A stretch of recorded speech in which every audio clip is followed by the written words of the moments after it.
one of our recent study from the Genetic FTD Initiative, we were aiming to look at what changes we could see in the brain using imaging modalities in the different genetic forms of FTD.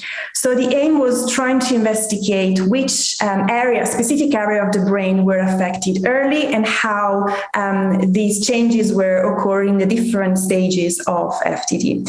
And by stages, we decided to use the FTLD-CDR, which is a clinical score that kind of gives us an idea whether the patients or actually the participant with a mutation is showing any symptoms or mild symptoms or clearly symptoms of frontotemporal dementia.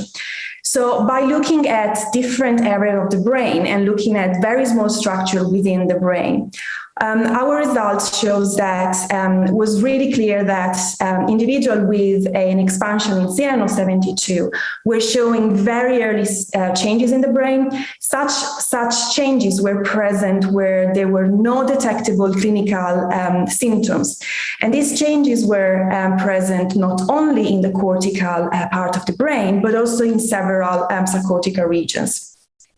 And then this kind of suggests that because they were so early, maybe we should consider CONy as a neurodevelopmental form of FTD rather than a neurodegenerative condition.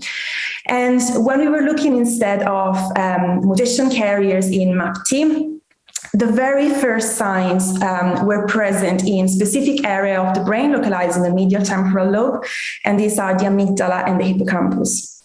And then when we were looking at granulin carriers, the changes were present in the dorsolateral prefrontal cortex and in some area of the insula and the hippocampus.